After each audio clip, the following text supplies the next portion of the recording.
Parental discretion is advised. This show is brought to you by IndieWrestling.us. Check out IWC, RWA, and more. And listeners like you, support this show at Patreon.com/Wrestling Mayhem Show. Just wait, just wait, just wait, just wait, just wait. Wait for the perfect time, then attack. Don't give up.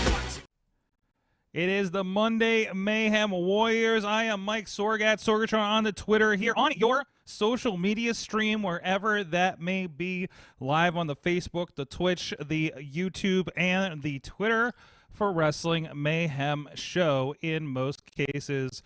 Live here from Sorgatron Media Studios in Pittsburgh, Pennsylvania. And with me this week, our usual Lego faring friend had to take a step away. I think the pyro has been too much for him the last couple of days. But with us, because there's actually this is the perfect person to be on tonight, because Mainstream Matt is with us, and we're going to touch on some Mayhem lore. How you doing, Matt? How are you recovering? We're gonna get deep into the lore, and since I will consider myself Mirror Universe Mad Mike, and I didn't bring any Legos, but I do have a bin of Connects here. Oh, good. So I'm just gonna start getting to work on this and see what I can. Okay. Look, Look I at made that. a right angle. You I made did a thing. right. Look at you. Look at you. A right angle. Good. That's not bad for somebody that is a master of the journalism. It's not too bad. It's not too bad. No. So I guess I don't know where to start tonight. Well, yeah.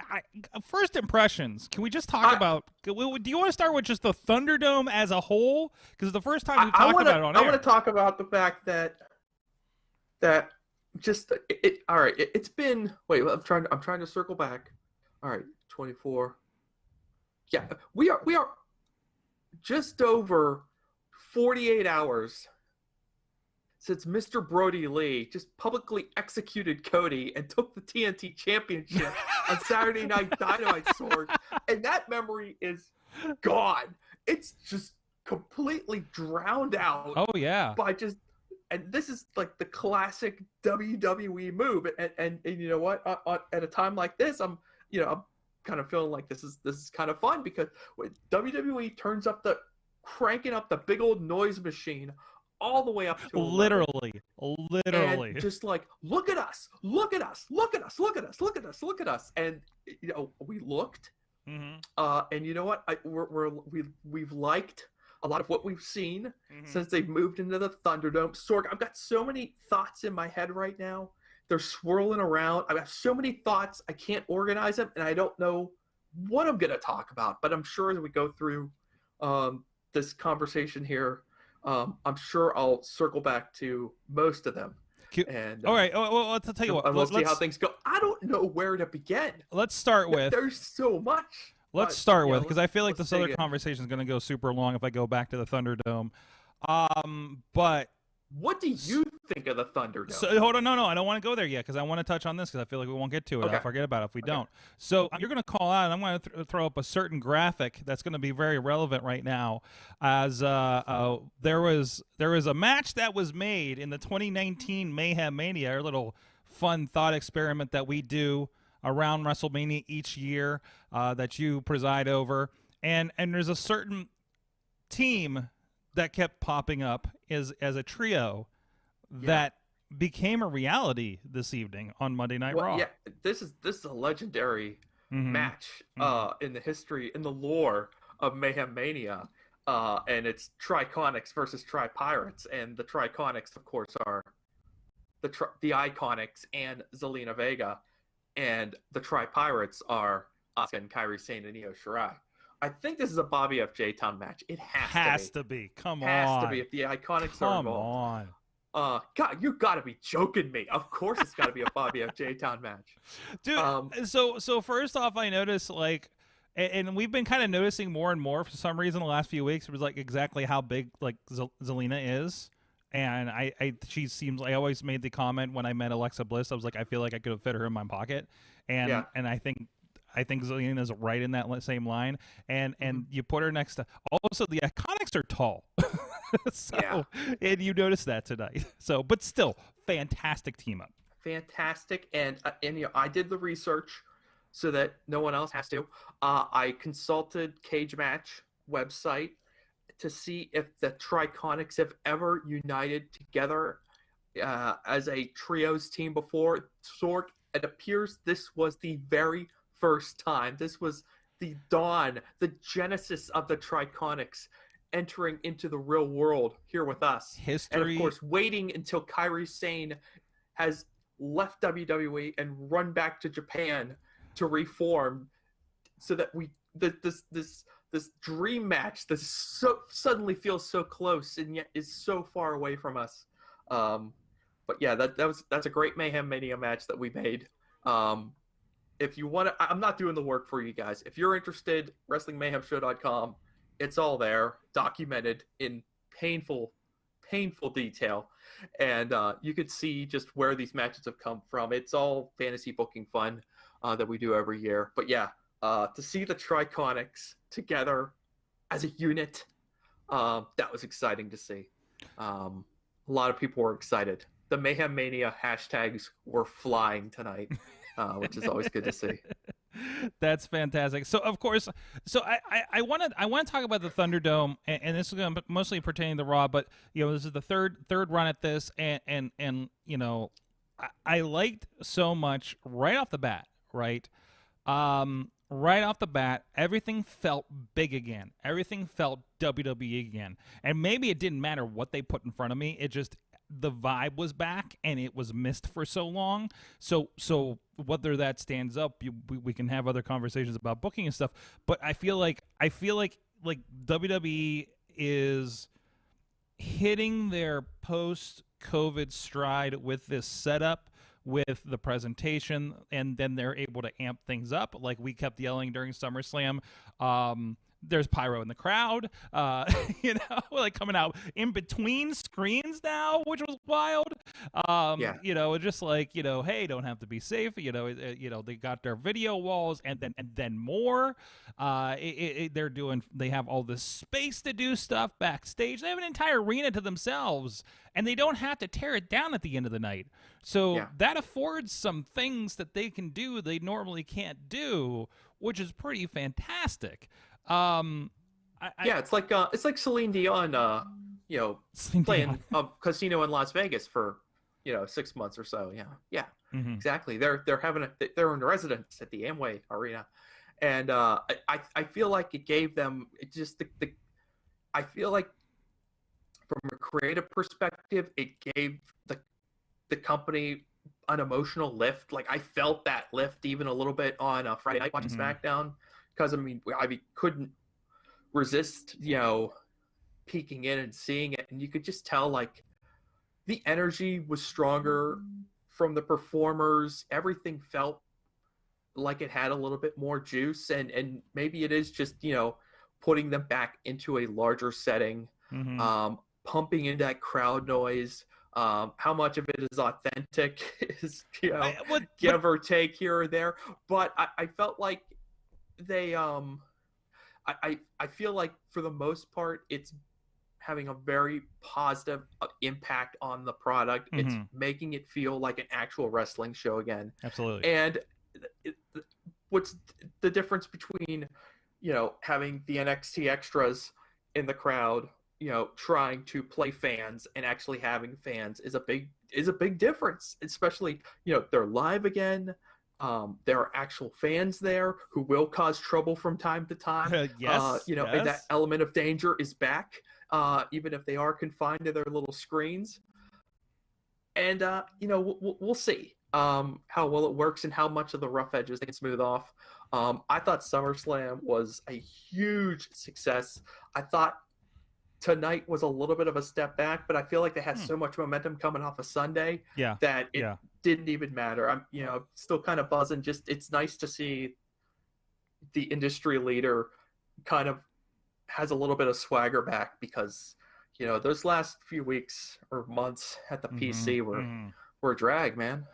We got a lot of people hopping in here, especially over on the Periscope Twitter stream. I've seen a lot of new faces over there, over on Facebook, and of course our friends over on YouTube and the Twitch page.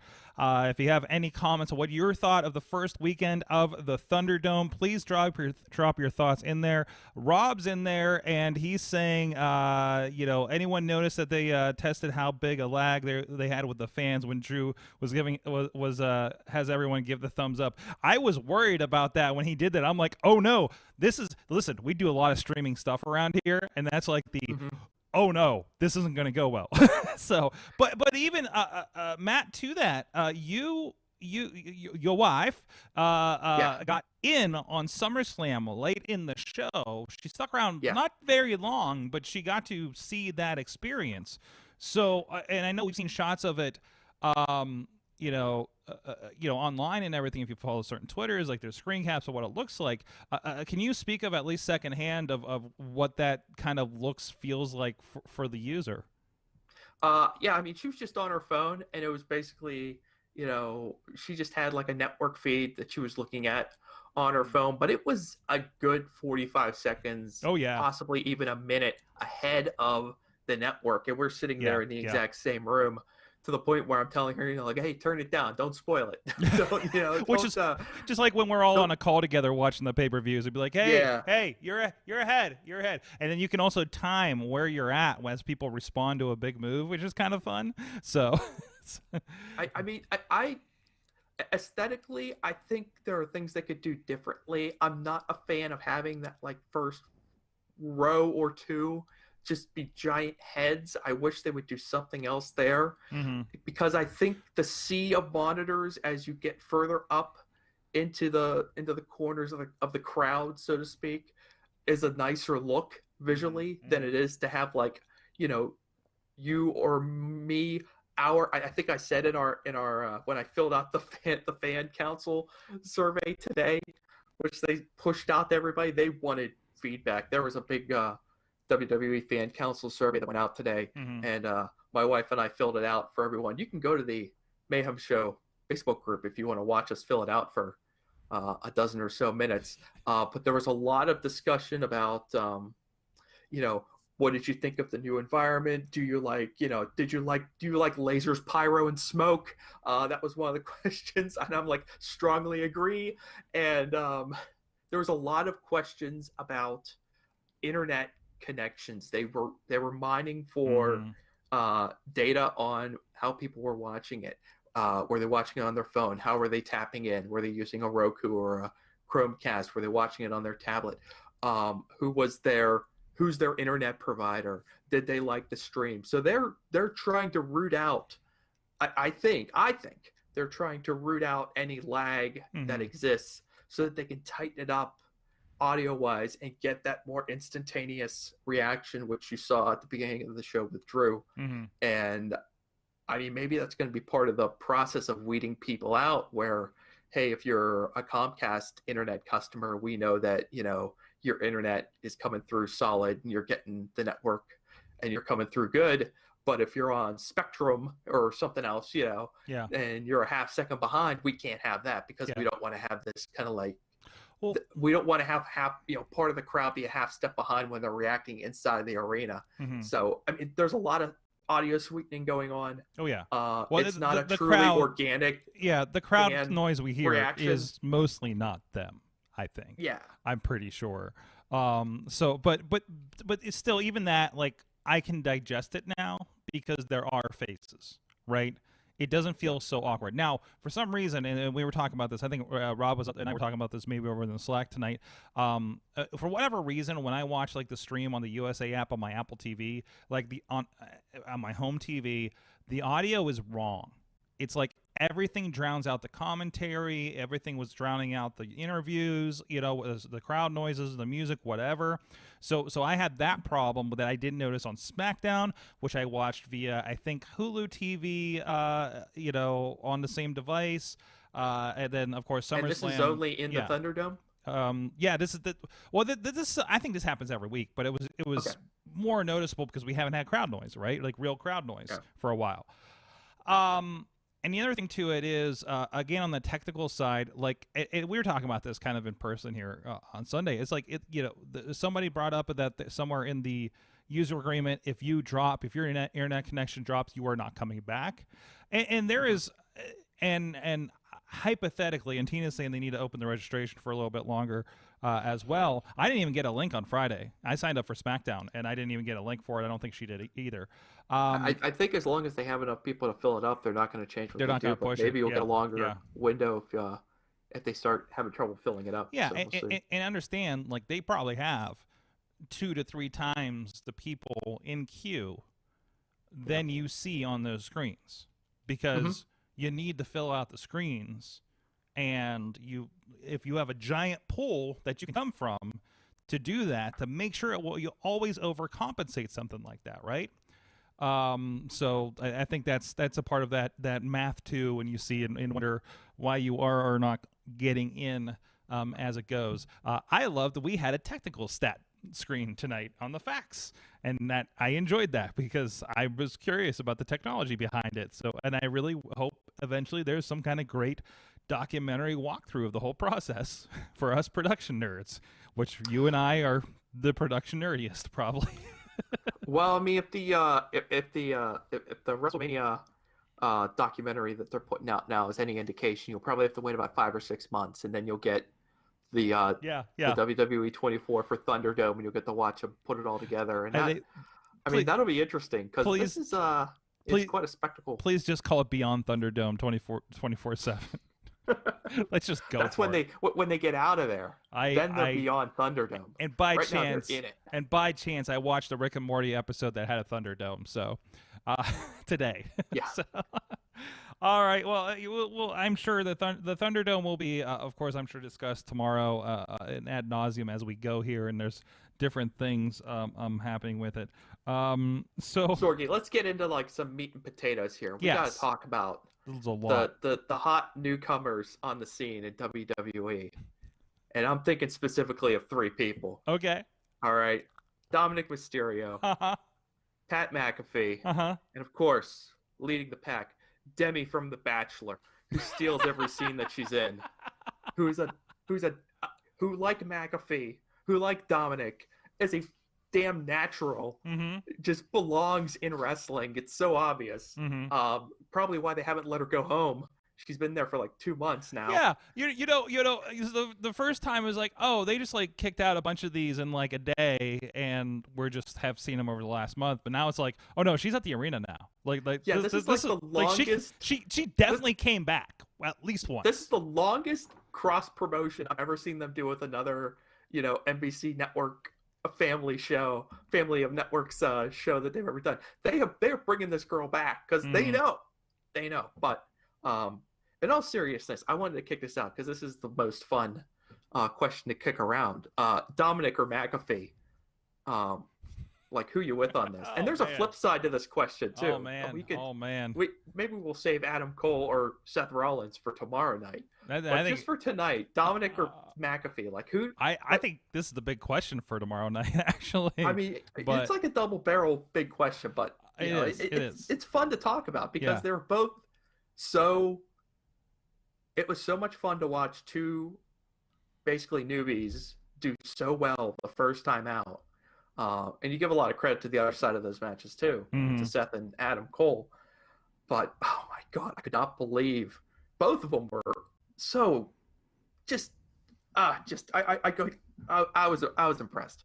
But yeah, if I made you pick one, where are you going to side on that? I think the most surprising was definitely McAfee about how good he did. Dominik, sitting there, if Dominik looks smooth, and the stuff he did was executed like, seemingly flawlessly. So you should have pointed at this guy for the frog splash we were calling out.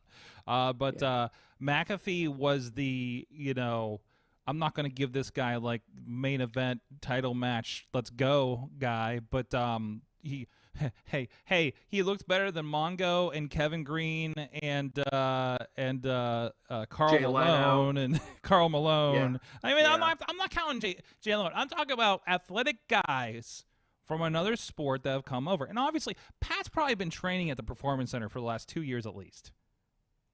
Right? I heard him talking on his show that he did like a one shot at some indie in West Virginia, and this is years ago. But obviously, he likes wrestling, so he has access to it. So he certainly must have been like dabbled, Yeah, but he had to have shown them something that made them believe he could do this. So wasn't part of the thing leading into the Adam Cole? He made a reference to. Like, doesn't he have a ring or got in a ring one time he was talking about or something like that, right? And so that led to that, and maybe he's downplaying that, maybe he's like, oh yeah, I got in a ring one time and just like making a thing out of it, but really he's like, yeah, I got in a ring this time. But also, I've been visiting the Performance Center on a really regular basis and actually getting this. You know what I mean? Like that's happened. That has been happening.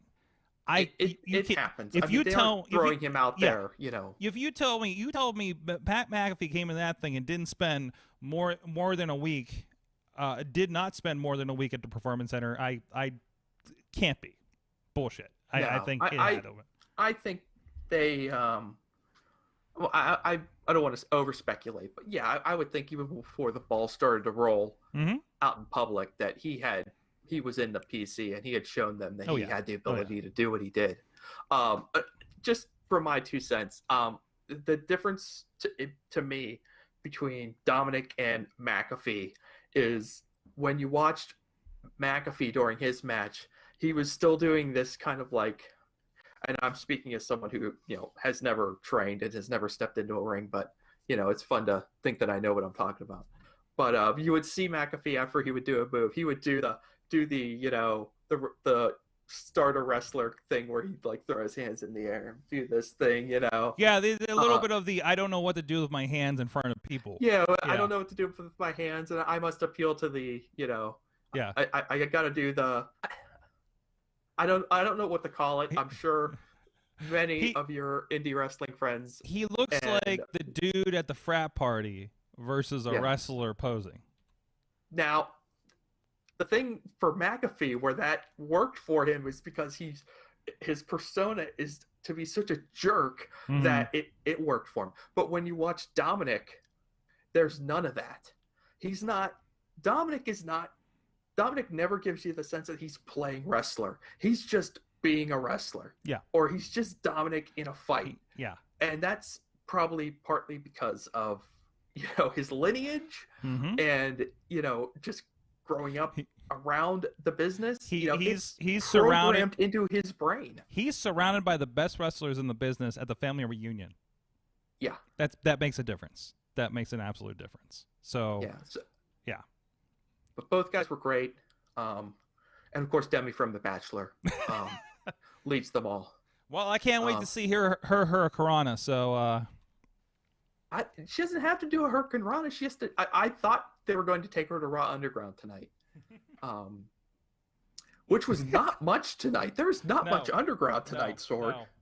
No. It's suffering from that. This is what I waited a week for situation. So it's like if there was, it's kind of like the Mickie James thing tonight where she just ran in after being run down very horribly. And just like, if you were somebody that was following that storyline, that's just like, okay. And it becomes a forgettable thing. How can you attach to it? Right. If it's just like a 5-minute thing, that's almost nothing in the middle of 3 hours. Like, what are you getting out of that? Right. Yeah. And then, and Underground's a little bit more, but then if you don't deliver a lot with it, like there's not, like, it's so quick, it's so flash, it's so, it's basically like we cut 3 times to it during the course of a half an hour late in the show. I don't, I think it breaks down for me, interest wise. It's just like it just hey, doesn't have any kind of narrative to it. And I'm waiting for I'm wondering what happened to Dabocado? He was supposed to be the big boss. It felt like, and that eventually someone would have to go for him. And Tina's Bemonia. There were some bad women's interactions tonight. The Shayna Nia Jax thing was just like I'm over it because it happens all the time. It's just weekly. It's just like Nia is either receiving or giving the worst stuff, and borderline offensive. No, and sometimes just offensive.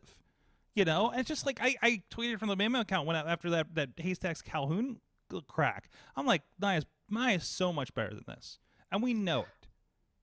And I heard I read somewhere where they were interviewing Stephanie McMahon, and she was talking about how they need more women writers in WWE. And I will agree with that, but at the same time, I'll also say you need to stop writing the storylines.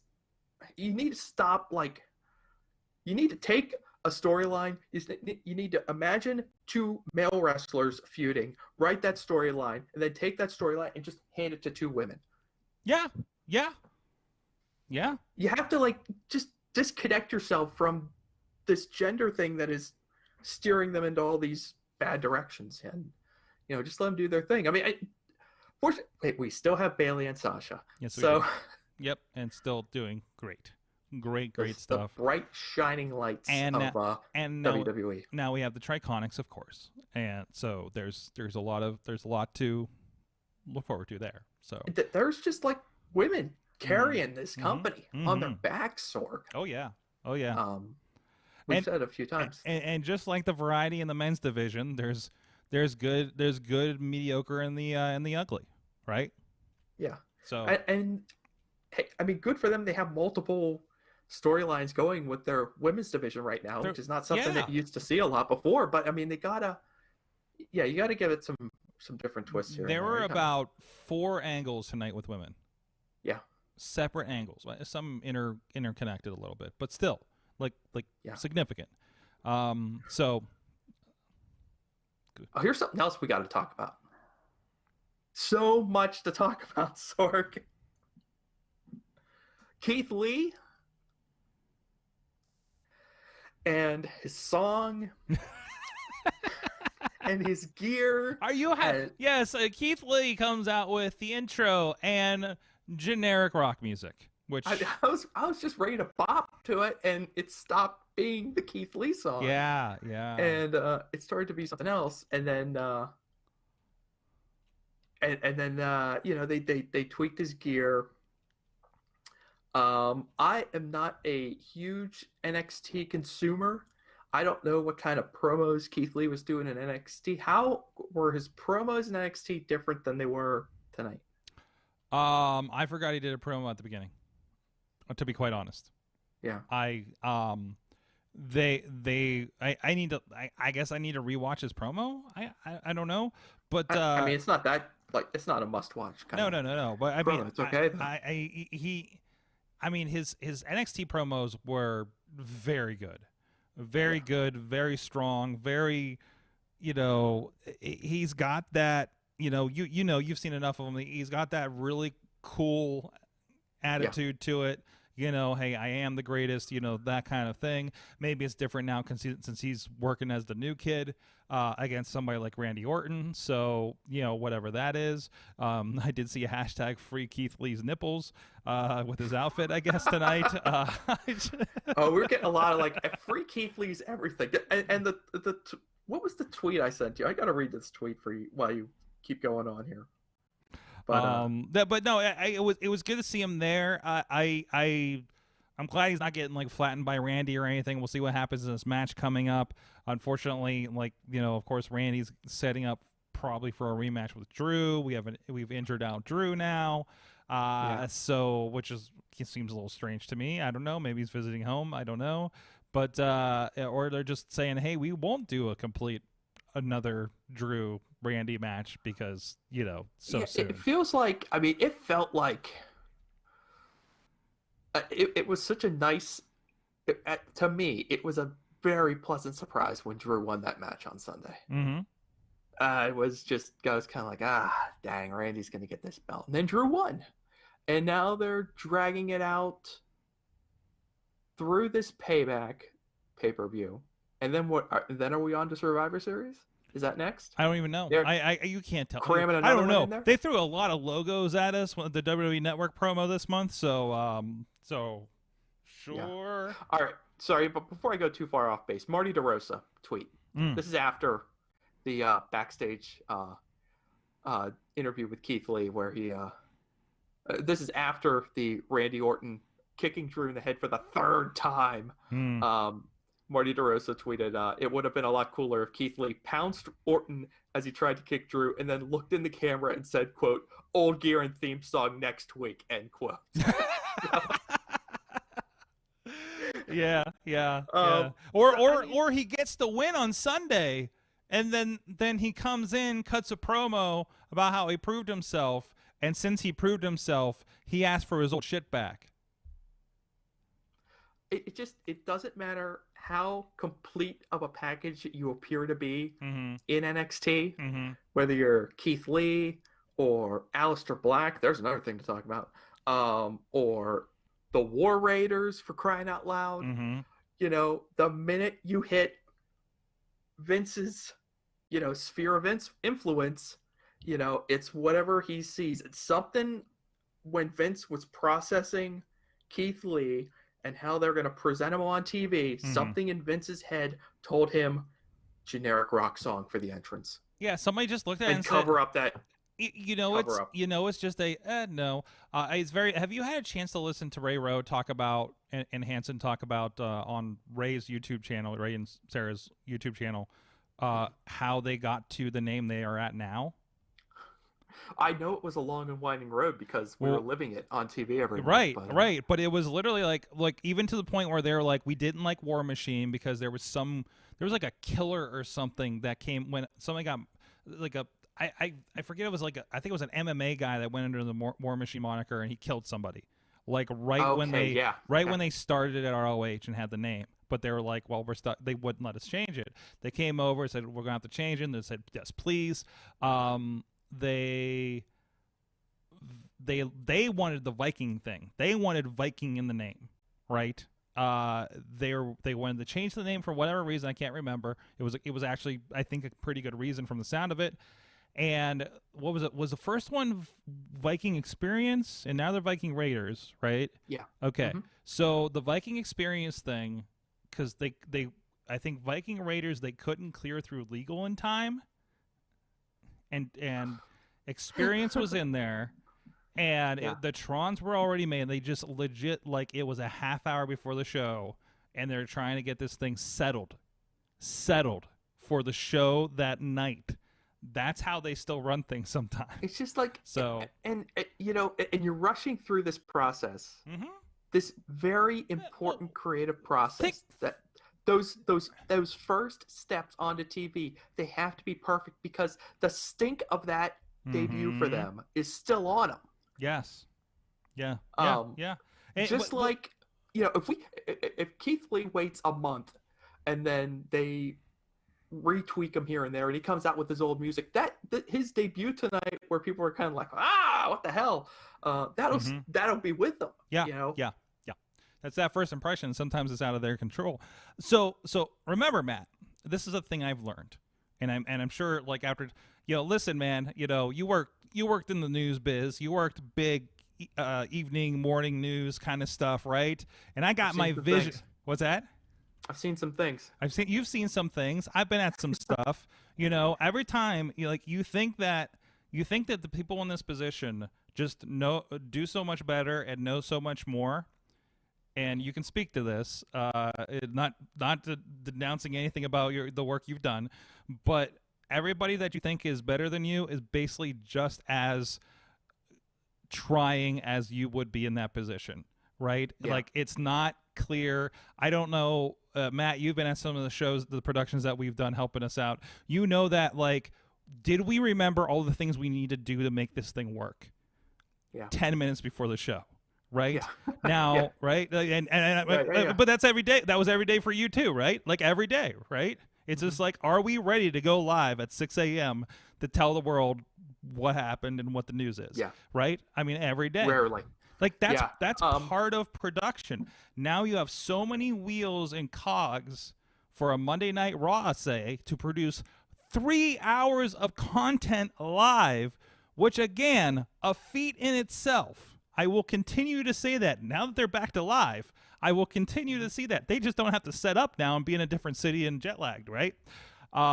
Still a feat, and there will always be something. There will be something you saw on Raw, and you're scratching your head.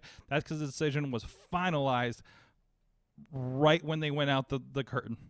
Yeah. Yeah. I mean, that's just, it's not wrestling. It's not production. It's everything. This, you can't get away from that. And especially since, as corporate as it gets, WWE still is a wrestling company and has roots in being a wrestling company, right? Yeah, they'll always, they're as much as they try to get away from it, their inclination will always be to be, whatever. If the most pro wrestling outcome possible is what will happen, behind the scenes and front of the scenes. Yeah, absolutely. Kind of like a tangent on that thing. I read this article that Renee Young wrote for the Players Tribune. Is kind of her farewell to WWE outside of the WWE umbrella. So she posted on this website, typically used by athletes whenever they just want to get some long form writing out there. And one thing she mentioned, kind of an offhand mention, towards the end of it, was talking about her time at the announce desk on Monday Night Raw, and how Mhm. looking back on it now, kind of feeling kind of what you exactly were describing, of being underneath other people and being like, okay, you must know better than I. But now, with the benefit of hindsight, thinking to herself, I wish I would have stood up for myself here. I wish I would have said my piece here. So you don't know exactly what's happening behind the scenes. We reflexively, go, it must be Vince, because at the end of the day, it does have to. It all eventually goes through him in one way or another. But there is a lot of creative input that comes from the bottom, and sometimes those talents do get what they want. Yeah. And sometimes that's not necessarily what's for the best. So maybe Keith Lee was like, you know what, I'm on the main roster. Maybe it's time for a shirt.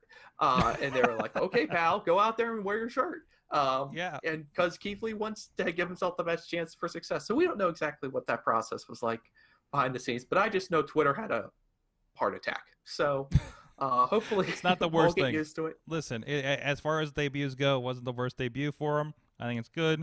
Looking forward to it. I mean, the way they put him over, like, going into it, say this is happening. What's gonna happen? Either way you look at it, he's mixing up with a top guy like Randy Orton, whatever you think of him, and I think the sky's the limit for him. Yeah, I walked into that one. Sorry. It's limitless. You could say. I mean, he does. So He does. you don't have to say. But yeah, and then he and Randy get to do it again on next Sunday. Another pay-per-view. Sorgi. Just, it feels like the wheels. The thing about Raw tonight, it felt like the creative wheels were turning too quickly. Yeah. I don't think that they're playing catch up. They're playing catch up. That Ray, the Mysterios versus Seth and Murphy. I was disappointed to see them even attempt to do that match proper. Like, that was so hot coming out of Sunday. That needed to, I felt like that needed to just simmer. And you do some, you do some stunt where, like, the Mysterios get arrested. Just pull something out of your ass. They do it all the time, Sorg.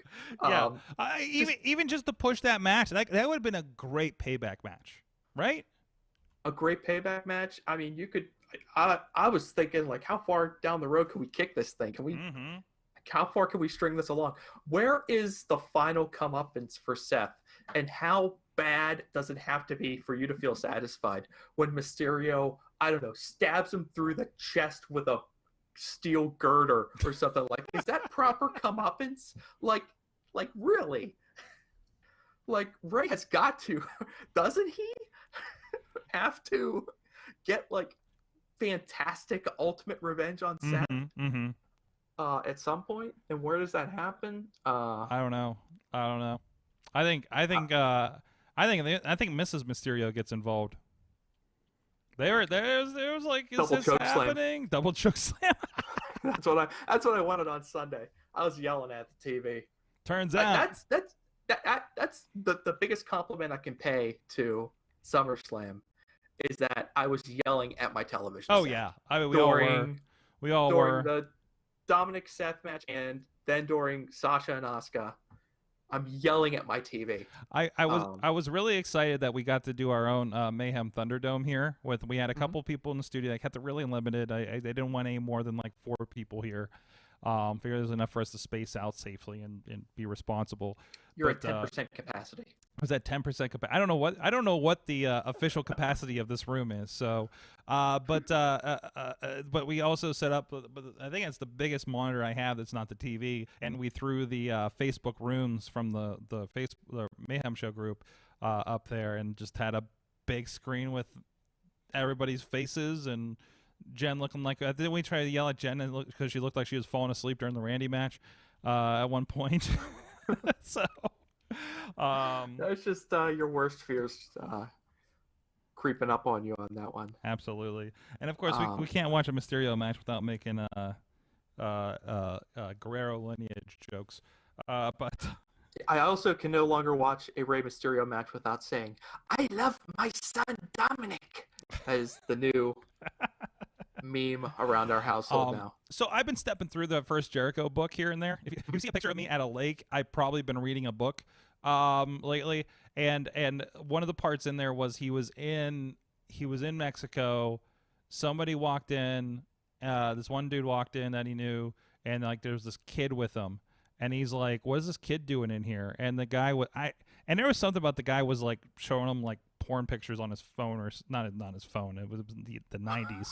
But or something, or talking about something, or smoking, like lit up a blunt or something. I think what it was, and he's like, this inappropriate behavior around a child. Right? He's like, and then Jericho's like, this kid's like 10 years old. What is he even doing here? And the kid's like, I'm 18, and shows him his driver's license. Like, that's bullshit. And he's like, I want to be a wrestler like you. And he said, good luck, kid. And then it ended up being Rey Mysterio. Rey Mysterio has has to be at the 30-year mark, right? Yeah, absolutely. 95-ish would have been when he started popping up a bit. So he's like, so good. Like early in his career, it was all about the athleticism. Yeah. And now, like the performer side of him is so good. Yeah. Like every time he has to just like begging Seth, don't hurt my son Dominik. Like just going on. I'm like so in. I cannot believe like that level of just greatness. Tina's pointing out that 95, 96 was the ECW stuff. I wonder how long he was in before that. I don't know. Yeah, I don't have a Wikipedia in front of me to do that. Then. So, but yeah, you get the idea. Yeah. So MF doesn't just age. like ultimate all-time guy. Like just I don't know. I don't know how to categorize him except like unbelievably great all-time Mount Rushmore kind of guy. Oh yeah. In my lifetime. Oh yeah. Like there's like, help me. Like, can I put like 2 or 3 guys maybe over him? I just don't think. For longevity and performance, absolutely not. He's been working injured for the last several years and was still turning in better matches than half the roster. So. Yeah. You know, whether you were, and this happens too. I mean, I always, looking back on these matches like we are with the good professor Jacob Edwin. By the way, dog collar match Starcade 83, Valentine and Piper is this week's homework. But you look back and you watch these, you're like, I probably yawned at this at the time because you were in the middle of it, right? But I mean, if we get a Professor Jacob gives us this Mysterios versus Messiah and Disciple match from tonight, 10 years from now, it's going to be like, this was bonkers. This was a crazy time. Holy crap, the Thunderdome just happened. Like meanwhile, yeah. I mean, I'd say we're pretty excited about it right now, but it's going to be interesting to see like what from this era like stands the test of time. Like 5 or 10 years down the road actually gets like, I mean, like Dominik Mysterio is like could be like one of the ultimate right place, right time guys. As long as the kid doesn't have any like weird second generation issues like Eddie did or something, he's good to go, right? Tina's always keeping us honest here. Ray debuted in 1989 at 14 years old. Okay, so he's well past 30 years. Oh yeah.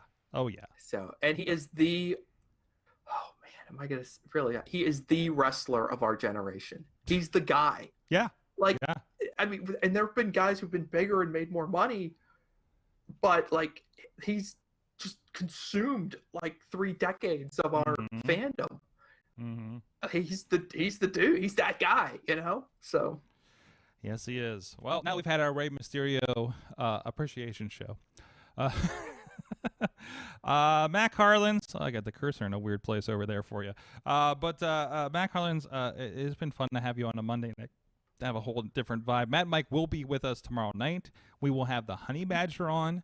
By the way, I asked Honey Badger. That will be a different vibe. That will be a different vibe entirely, including she tweeted today about how she had a dream. Something about, I think she was on a ladder and Atticus Cogar put her through a table from the ladder while she was wearing a wedding dress. We are going to analyze her dream tomorrow on the Wrestling Mayhem show.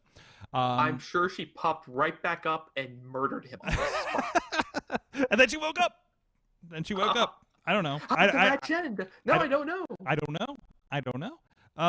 And then also I have also asked we might be doing. We're going to experiment. I want to try something different for the Patreons tomorrow than what our usual shout outs. So stay tuned for that. Hopefully it'll be fun. I'm sure we'll talk more about the Thunderdome. We'll get Mike's thoughts on it. Maybe we'll talk a little bit more about what interesting things we're seeing amongst the Thunderdome. Oh yeah, that's a good thing we didn't get into, so that'll be fun to talk about tomorrow. It started with Sleeping Guy on Friday, and man, well, those were more innocent times, Sorg, back when we only found Sleeping Guy in the Thunderdome. We'll see Remember what happens. how innocent we were back then? Yeah, all of Friday on network television. But we'll see what happens there. Also, if you haven't yet, go check out.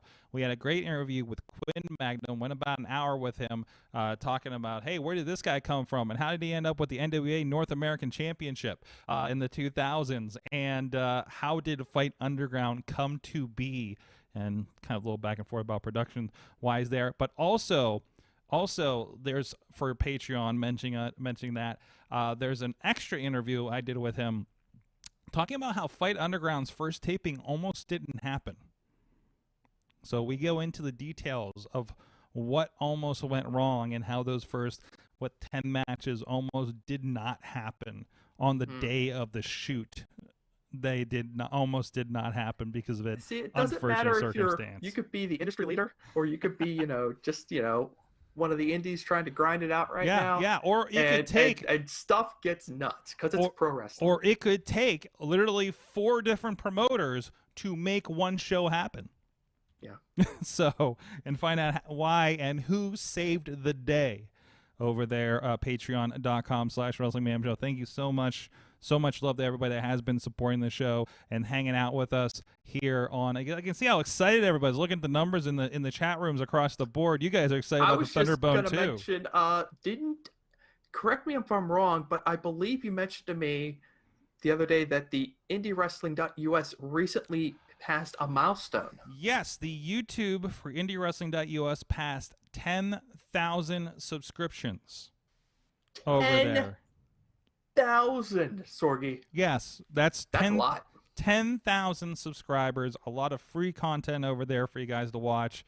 A lot of great matches. The entirety of our friends Prospect Pro Wrestling, from the training session and the quarantine challenge is over there as new content. The Indie Mayhem Show stuff's over there. Thank you so much that everybody that pushed across that. Of course, we're broadcasting on Wrestling Mayhem Show, which is still in the 700s. So while we're at it, go do us a solid and get us over 1,000 there too, because that would really, really be helpful. Because man, you hit that 1,000 mark, things change.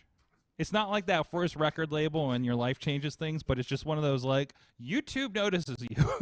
So, yeah. And help us over there, of course. And just hit likes on all the videos and the subscribes, and hit like during this, and hit your share buttons, everything that help get us out there. We really do appreciate all the Mayhemers, new and old, because I know I saw a few new faces pop in there. It almost didn't happen. This was the first time Rob, who completely wasn't there on premises during Fight Underground in the chat room.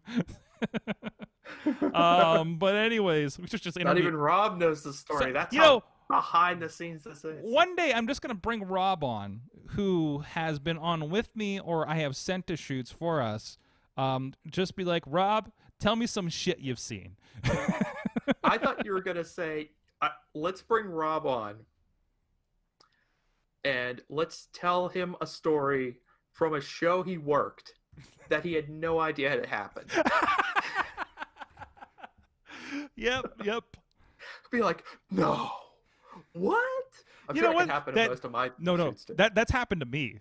Dude, that's happened to me. No, that's there. Yeah, no, that's happened to me. Did you know this happened? I'm like, no idea. I'm kind of doing my thing. Had no idea. Who's backstage? What do you mean Chris Jericho's backstage? Bullshit. And I look backstage. Shit, Chris Jericho. Yeah, that was an old-timer. That was a good one. Man, that was a moment. That was a moment. That was the only thing that trumped my Ric Flair meeting. So Guys, thank you so much. It's been so much fun. We're going to keep doing this. We're going to keep streaming no matter where we are. Some fun stuff in the works that's been planned here. Matt, I'll tell you when we go off air what's in the can't works. wait. You're going to be the first to know about this, and I hope it happens, but early planning stages. But we'll see you guys next time. Mayhem out. Just wait, just wait, just wait, just wait. Wait for the perfect time, then attack. Don't give up what you want, take it back. Wait for the perfect time, then attack. Do what you This show is a member of the Sorgatron Media Podcast Network. Find out more at sorgatronmedia.com.